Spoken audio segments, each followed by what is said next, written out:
Hello everyone, welcome to another Saturday Live. So today I will be doing the startup PR live session for you guys today.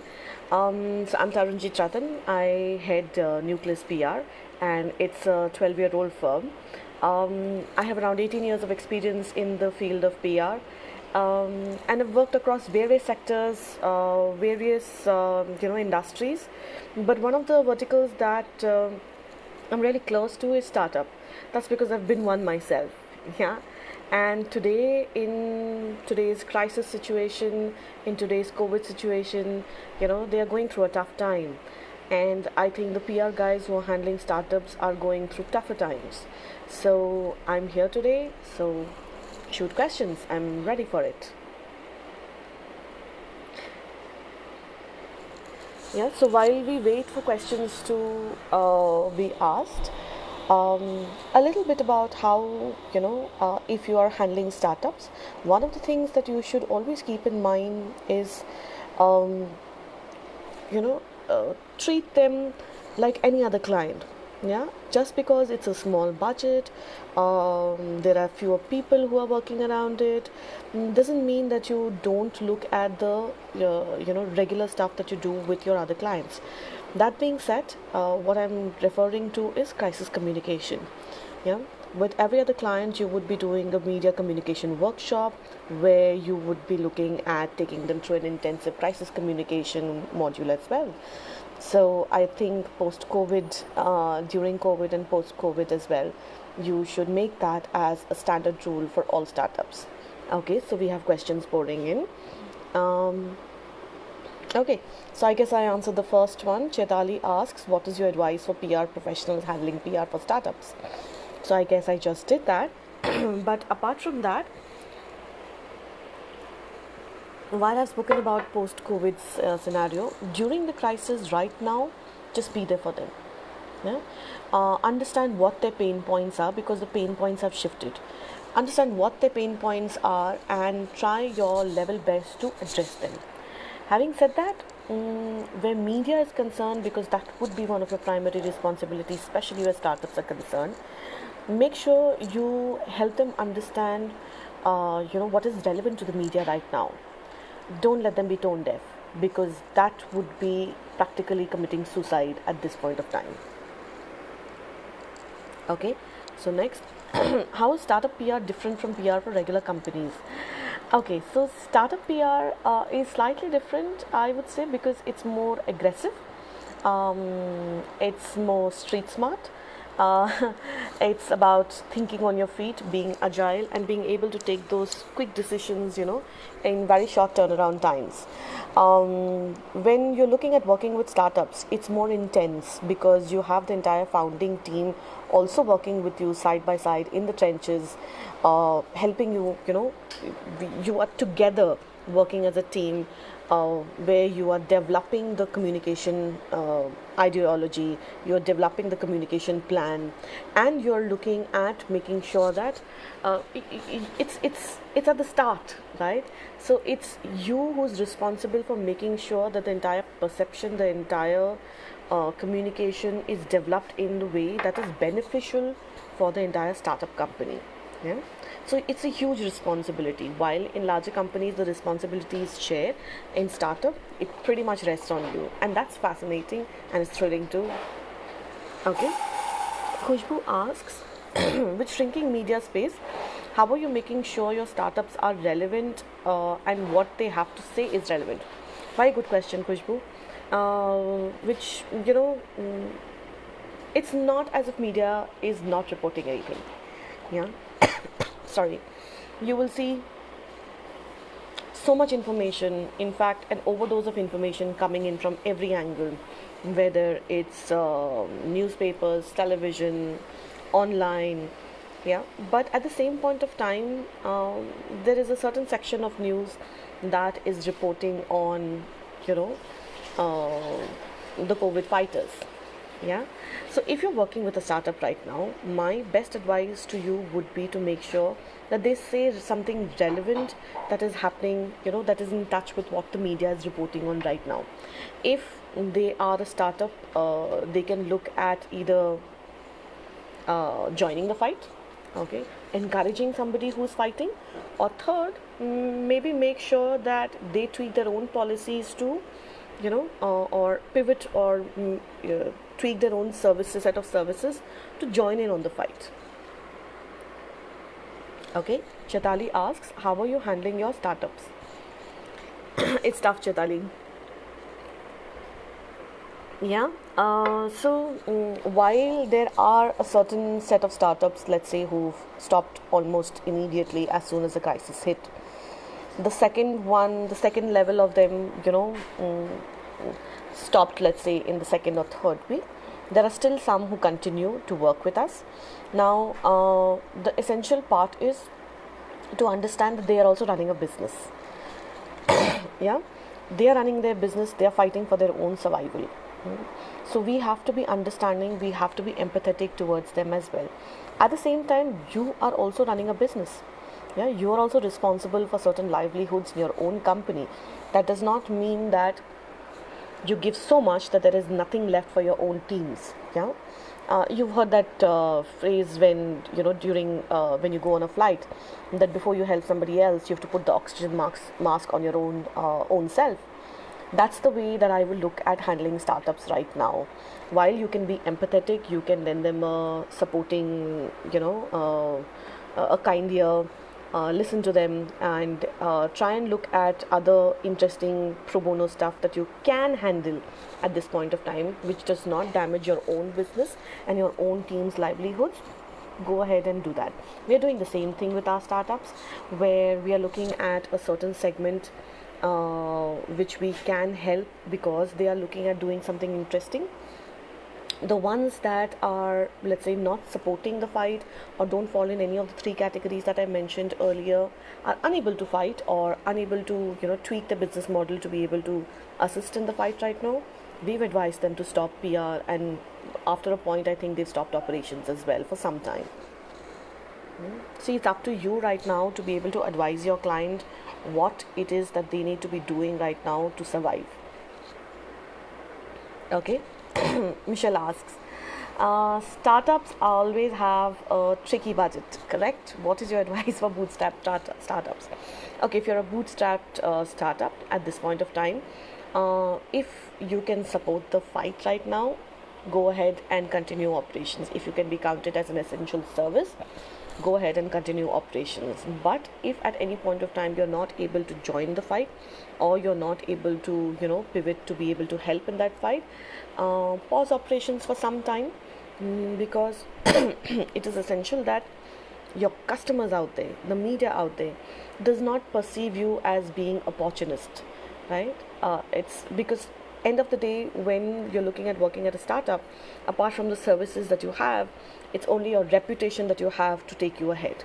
And if you kind of damage that by trying to sound taking advantage of the opportunity in front of you, you're going to lose customers rather than gain them.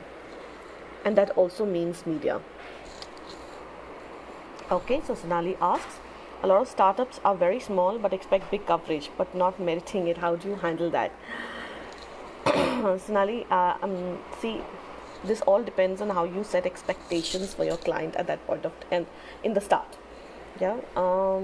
When I know, if we typically, when we're looking at winning a client, there are a certain set of activities that we know we can deliver, and there is a certain wish list that we look at, right?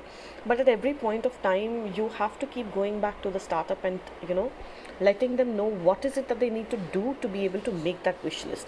That's a nice way of turning that around, rather than letting them know that you don't deserve it.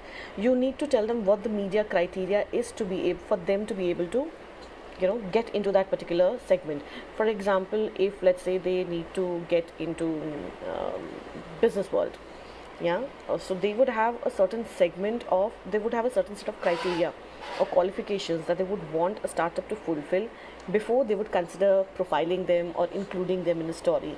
So as a PR professional, I think you should be able to share that with them on a regular basis. When you keep doing that on a regular basis, they know that you're at it, they know you're working with it, but at the same point of time, they also need to step up.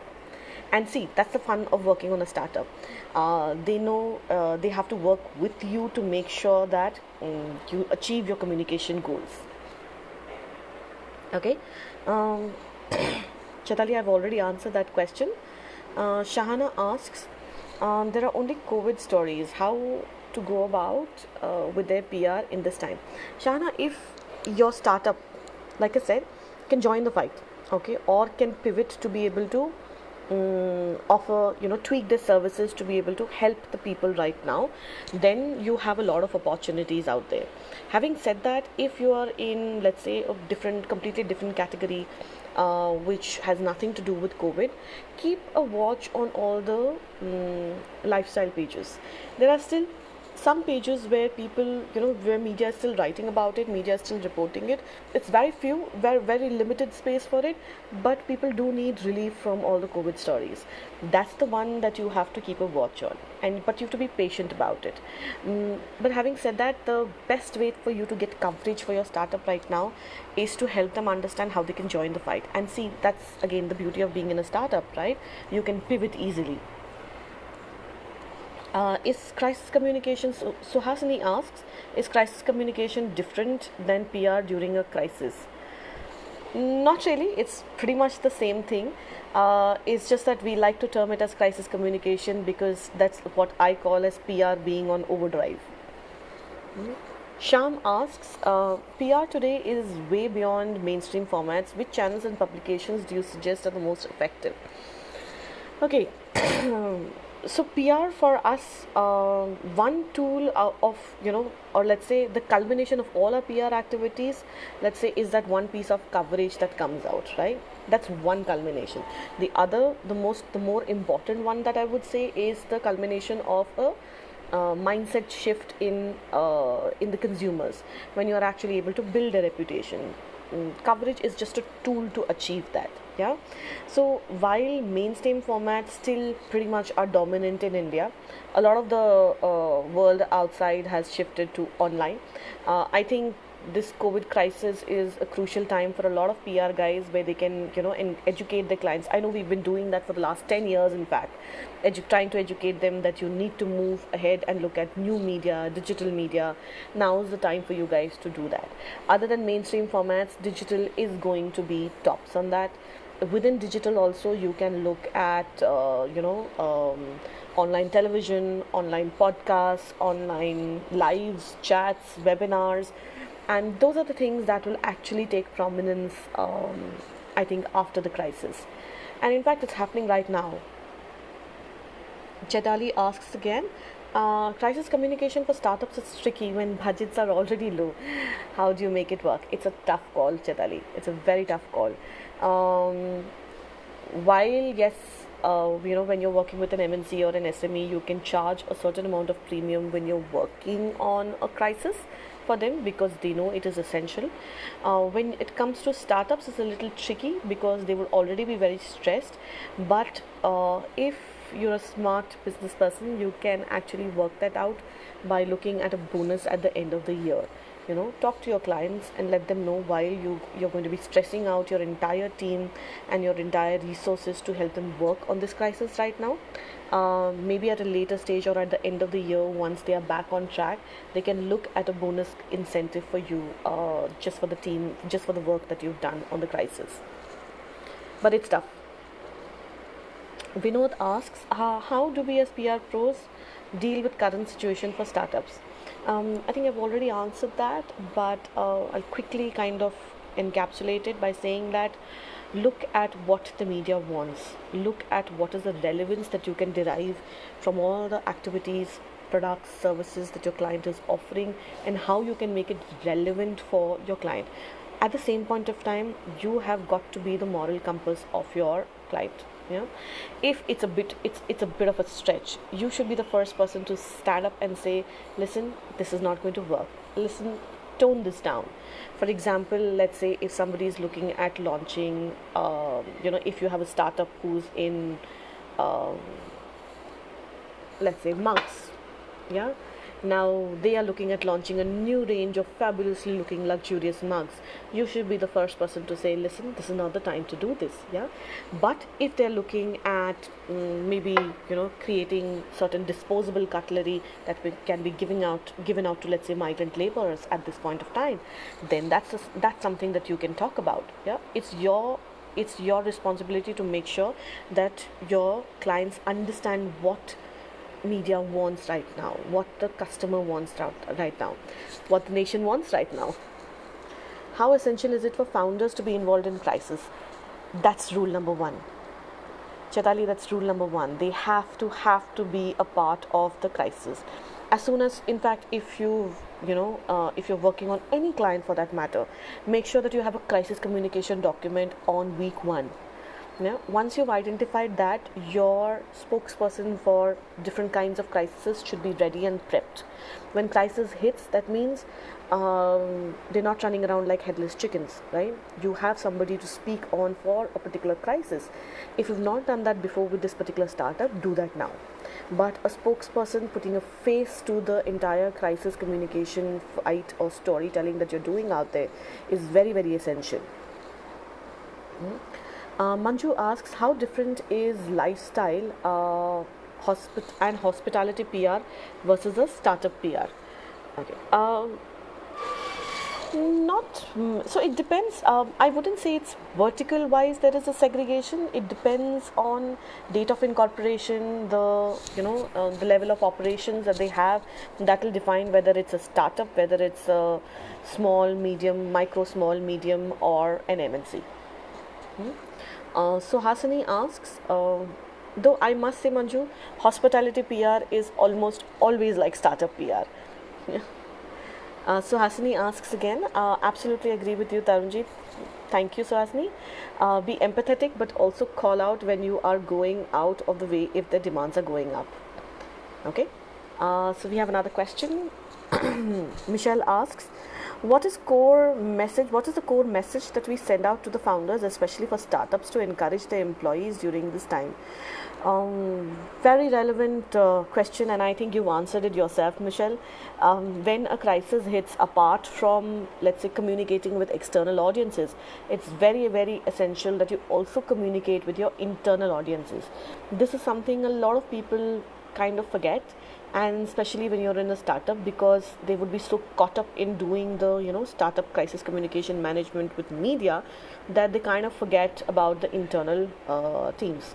But that's one of the first things. Again, you are responsible for that. You have to make sure that your founders know what the communication process is about. So a good way that you can use as a template when you're looking at developing a crisis communication document, or let's say modus operandi for your clients, is one, make sure that you prep your clients for, let's say, when you get a new client in the startup industry, speak to them, talk to them, do your own research, and envisage at least 3 to 4 different scenarios that they could possibly face as a crisis. Work backwards from there and develop a good module of, let's say, who would be the spokesperson, what would we say, who are the people that we will reach out to, and what will be the chain of command, what will be the chain of communication that we will have for that particular crisis. Now, let's say you've not done that for, maybe you hadn't thought of it earlier, but now for this crisis, for example, make sure that before something goes out to the media, if it's an important development, it first needs to go out to your internal team.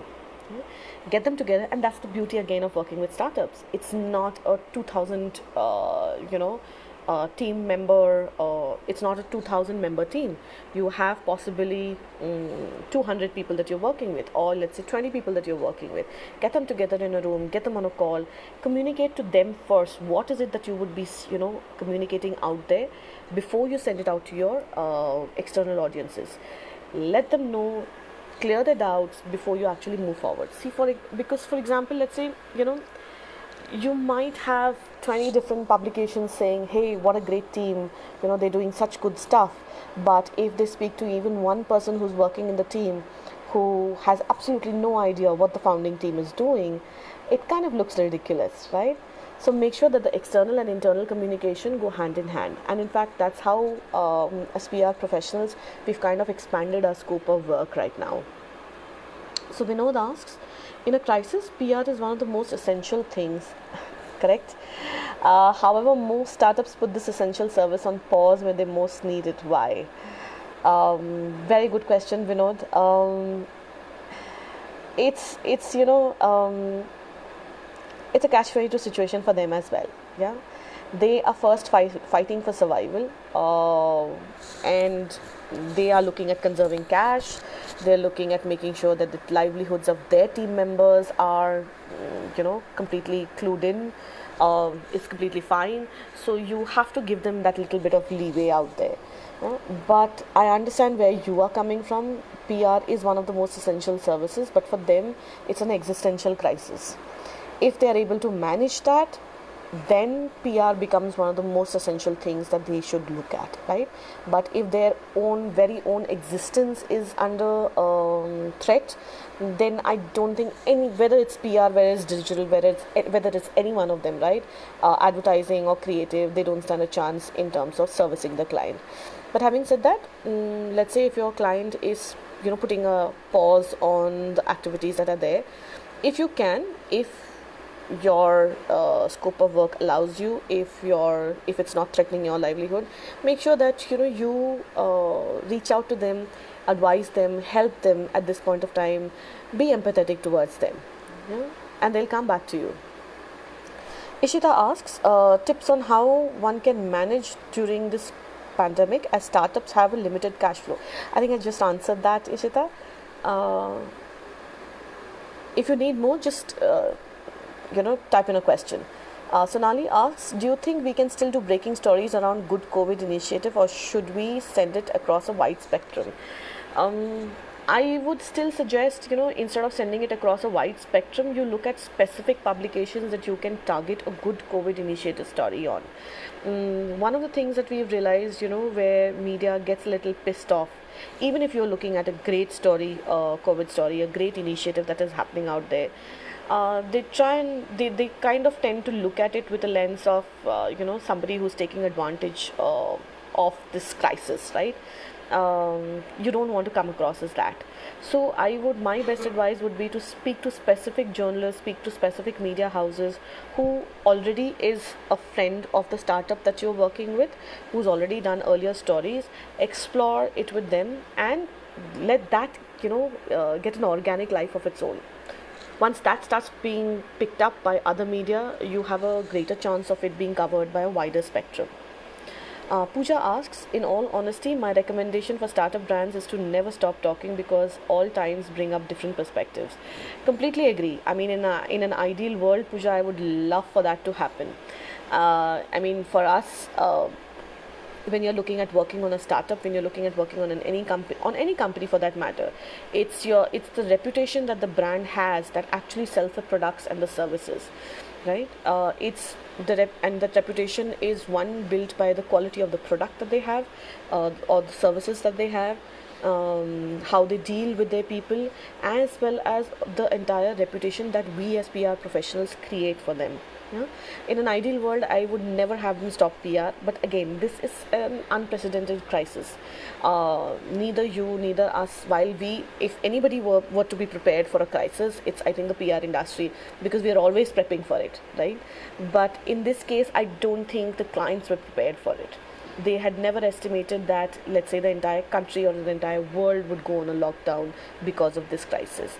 And if it's an existential crisis, I think we need to give them that little bit of leeway of understanding how to manage their own cash flows. Chetali asks, today I read in the paper that there are many startups who have pulled a lot of celebrities to endorse their brand. Do you think this is the right time to do that?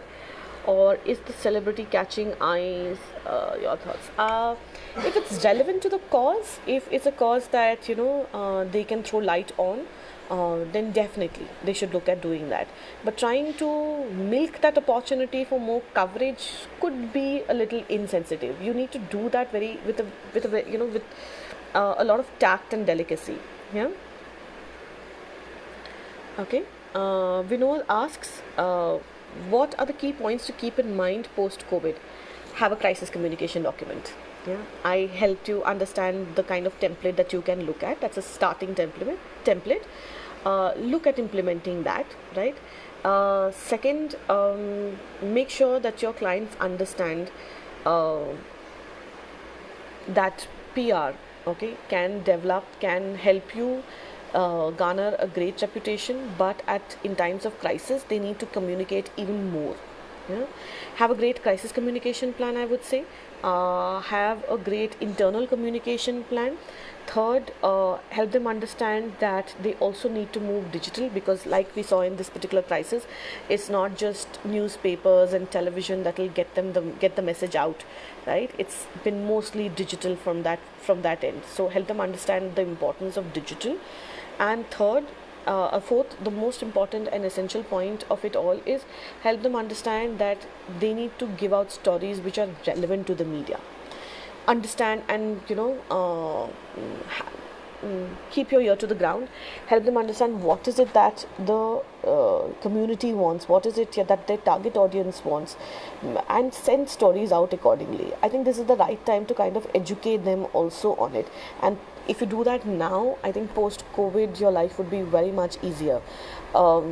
See, for example, like while there are certain campaigns that we do send out that the journalist, that the brand wants to talk about, but again everything has to resonate with the mood of the moment.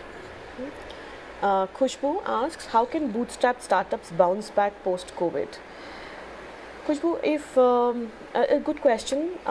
If let's say it's a bootstrap startup which is offering a valuable service or an essential product, they will definitely bounce back, right? You, while it's few and far in between, the investment world also has kind of taken a backseat around it. But it's not as if investments are not happening. Investments are happening out there, but for relevant startups, right? If your startup is in any of those categories, they'll definitely bounce back. If not, it's a long haul for them, at least another 8 to 9, possibly a year, before things get back to normal and they can actually, look at doing publicity for that matter. Forum asks, there are many companies who have closed shops and PR agencies handling them are facing the brunt. How, as a PR agency, we can handle this issue? Good question, Forum. If your agency is primarily handling a lot of startups, it's a tough situation for you. Yeah. Um, right now, the most essential part for you to would be to conserve cash. Yeah, look at what your cash flow is like and how can you conserve it. In fact, now is a good opportunity for you to look at whatever could have been a phone call. How is it that you can implement work from home policies? Look at your business model. Is there anything that you can change, you can pivot to be able to make sure that you can conserve cash in multiple ways? Yeah, for example, and invest in technology. Yeah, for example, you can get a lot of the newspapers online. Yeah, you can conserve on rent by going making it a virtual office. Yeah, you can allow team members to work from home. You can look at maybe doing an incentivized model for your team members. So you can look at multiple ways to make sure that you conserve cash. And post COVID, would recommend, if you're looking at handling only startups and that's your game, right? Look at handling startups in multiple verticals. Yeah, because it's like a bet, right? When you look at investing, let's say in the stock market as well, you don't just pick up one stock. Yeah, you look at multiple stocks which are, let's say, high risk, low risk, medium risk. So similarly, you have to start putting together your startup portfolio. Okay. Ishita asks, startups are facing the direct brunt today. Do you think down the line 6 months things will be better for them? Possibly. I don't know. Yeah, I seriously don't know, Ishita. It's your guess is as good as mine, but I'm guesstimating here. The ones that are in verticals that are helping the target audience right now and are classified as essential would kind of do much better in the next 6 months as compared to the others. Let's hope all of us hope together that this crisis gets over quickly. If it does get over quickly in the next couple of months, we have a chance that a lot of the startups coming back to life again. If not, then again we have a tough long haul in front of us. So Pooja asks, what should be a long-term plan to ensure that another crisis does push smaller PR agents, doesn't, I'm assuming it is, does not push smaller PR agencies to shut shop. Pooja, great question. Like I said, diversify your portfolio. Yeah? If you're looking at working, let's say, only in lifestyle. Yeah? Now, lifestyles, restaurants, hospitality were one of the first, let's say, industries or verticals to be hit out there, right? Look at diversifying portfolio. I think specialization, to a certain extent, would be detrimental to your own business existence. If you can, within that entire, let's say if you're looking at lifestyle, within lifestyle, if you can look at diversifying into different kinds of lifestyle, you are actually looking at giving yourself more chances to survive. So I would definitely advise that: diversify, diversify, diversify. Shalini asks, how does one make sure startup messaging message is heard? Sorry, in all the noise of COVID or campaigns run by larger brands. Um, Shalini, beauty of startups, we can be scrappy. We gotta be street smart when we are looking at sending out the messaging via a startup. You have the ear of the founders, brainstorm with them and figure out what is that one key thing that we can send out in a very unique way that will possibly get the attention of the media. We don't have big budgets when you're looking at startups. We can't fight with the might of all the deep pockets out there, but we can fight with good ideas. Yeah? And again, this is all the PR that you have done, all the media relationships that you have built for your startups in the long run over the last couple of years will come in useful for you. Look at picking up specific journalists in each of these publications to be able to send your story out. A well placed or a well rolled out media interaction plan out there will reap much better results as compared to splashing, let's say, creatives and posters all across town.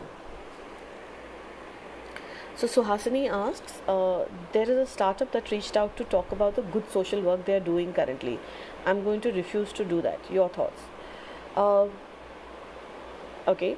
So if it's doing a good thing, I agree with you. I myself might not take it up, because when you're looking at this crisis situation specifically, it's difficult for you to be able to sell that story, because you will come across as trying to take advantage of a crisis, right? Opportunistic.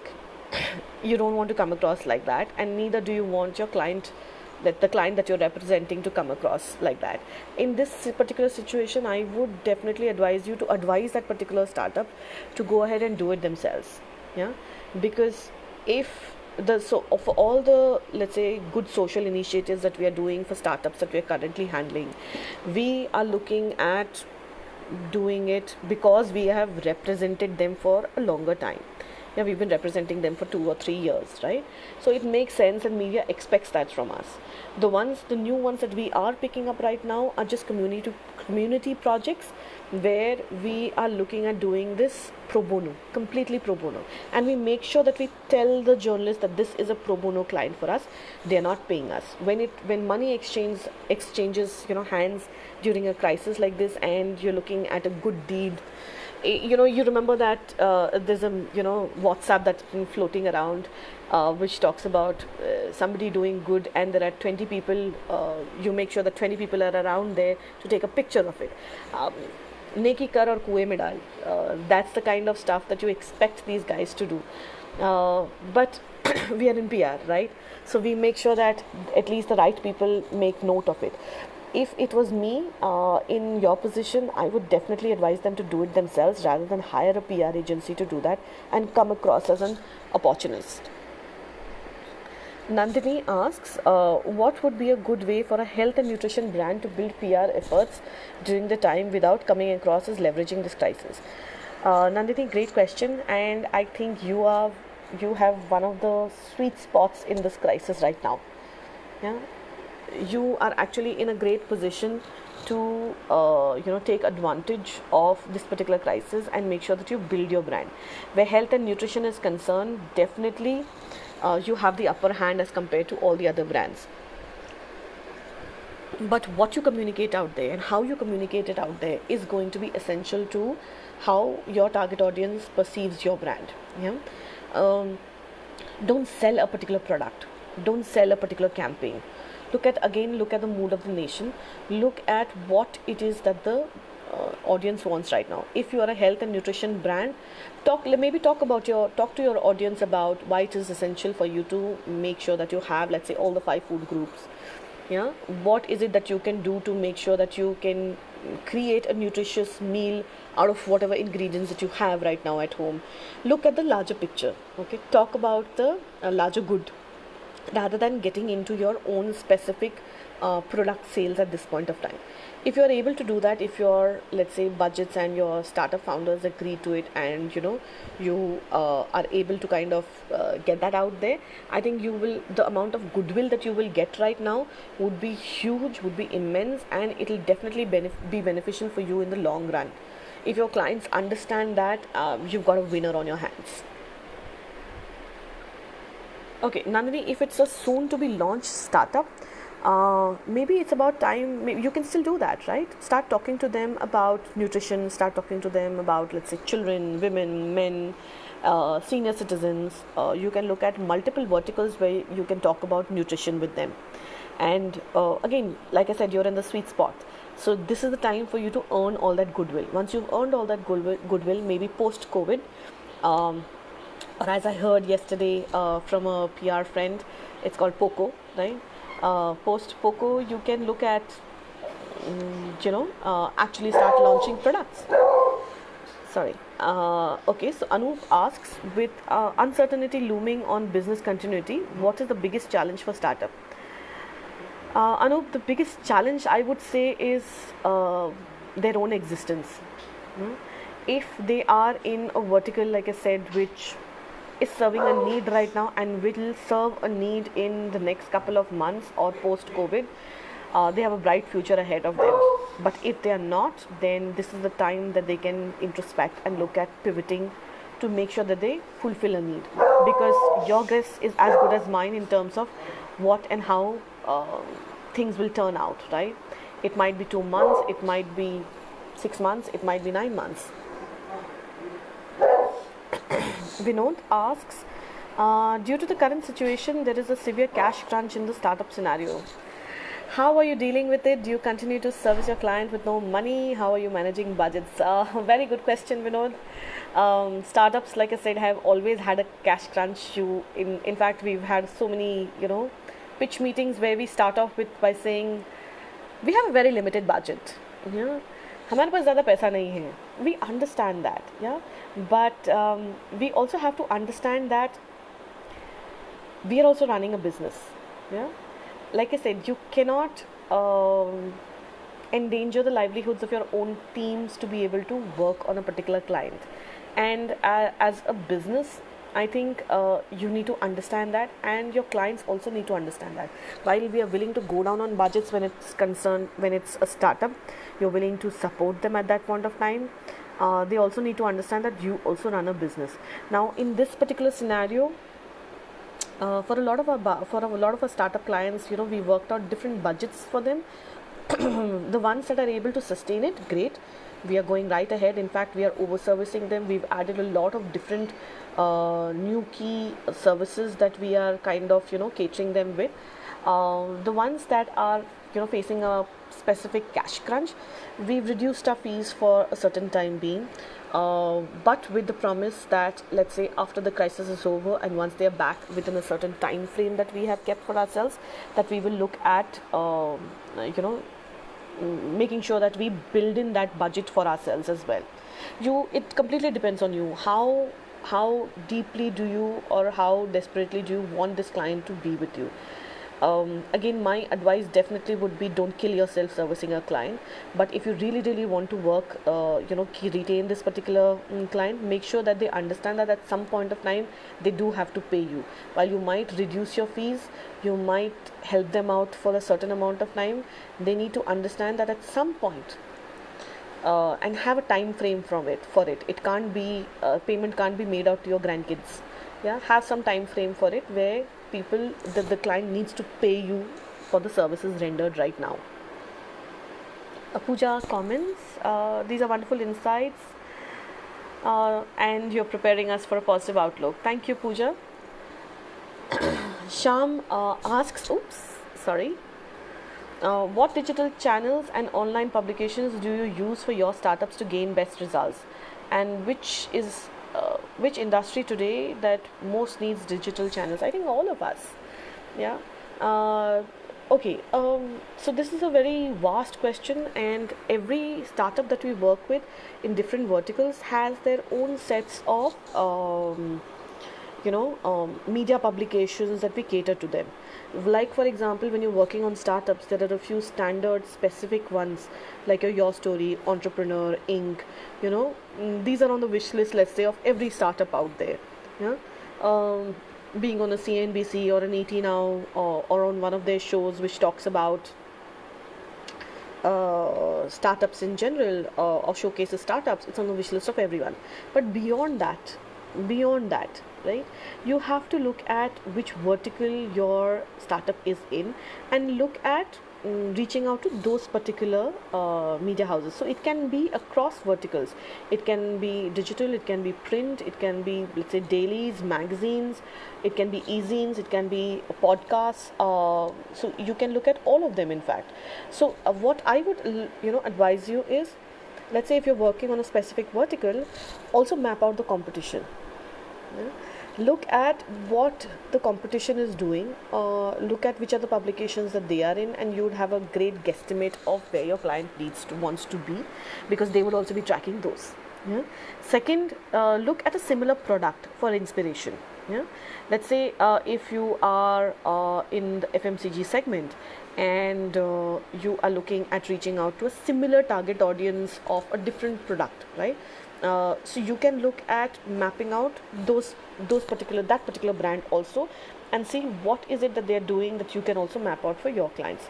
That's a start. Once you get the hang of your startup and understand your founders better and their mindset better, how is it that they perceive media, it will also give you'll start developing your own strategy for it. Yeah, but this is a great start. Map out competition, map out similar brands, and see which are the ones that you're looking at. For us personally, we've been exploring a lot of online, apart from traditional media. Yeah, we've been looking at a lot of online, and we've been looking at a lot of interesting podcasts, in fact, that we've been doing, which have garnered really good results for us. Okay. Chetali asks, in media right now, there are a lot of quotes floating in journalist inbox. As a PR agency, how do you recommend that your quotes are picked? Very good question, Chetali. Relevance. Okay, if your comment is relevant and it has something to say, it will definitely get picked up. I always feel that if you have mapped out the publication, the journalist, and the story that they're doing, and you give them relevant inputs, there is no way that they would not take it up, right? Now, a simple example would be, let's say if let's say the government has spoken about an initiative for a particular sector of the industry, and your comment reads something like, oh, it's delightful, this is such a lovely move, we welcome this. Journalist doesn't care. Right? Yeah, so there are 200 people in my inbox who are saying, lovely, what a delight. It's the equivalent of saying, आपको कैसा लग रहा है? Right? That's a question that a lot of journalists asks, right? So it's the equivalent in the PR industry for that. Your comment has to say something. Maybe when you're looking at asking your spokesperson to give you a comment on the latest development, tell them to have a perspective. Okay. Good, bad, ugly, whatever it is, have a perspective. Let's say if they also want to recommend what the government can add to it to be able to make sure that it becomes more relevant for the industry that they're working in, that's another great way to kind of make sure that the journalist, to make the quote more essential for the journalist to be able to pick up. Yeah, again, relevance, relevance, relevance. So Hasani asks, everyone is doing good work at this time. Yes, they can do it on their social media. Yes, of course they can do it on their social media as well. If I'm assuming you're talking about the client who came across to you for PR at this point of time. Yes, of course. Apart from, let's say, doing the PR themselves, and in fact all the brands out there is no harm in them showcasing their efforts on their own channels. In fact, this is something that we have done for our clients, where all the good initiatives that they are looking at doing, we've actually showcased them on our pages. Yeah, we are a PR company. The media expects it. The people out there expect us to showcase our own client work, and it's perfectly fine. Yeah. In fact, we've had a couple of journalists reach out to us saying, you know what, this is an interesting initiative from your client. Why don't we write about it? Why don't we talk about it? Yeah. So that's a smarter way. I think that's a more sensitive way of getting the word out, rather than you sending out a press release telling them, hey, great initiative, cover this. Anubhuti, okay, that's a comment. Thank you, Anubhuti. Thoroughly enjoying the session. Can you please help me with crisis communication template, which we can keep ready for healthcare sector too? Okay, so if you go back to the live that we're doing right now, we will be posting this video as well. I've given you a template on what you can do for a regular segment. Your customization for healthcare segment will come with the kind of crises that you identify for your client. And obviously, a crisis like this is something that now we can imagine will hit the world with the predictions that the doctors are making out there.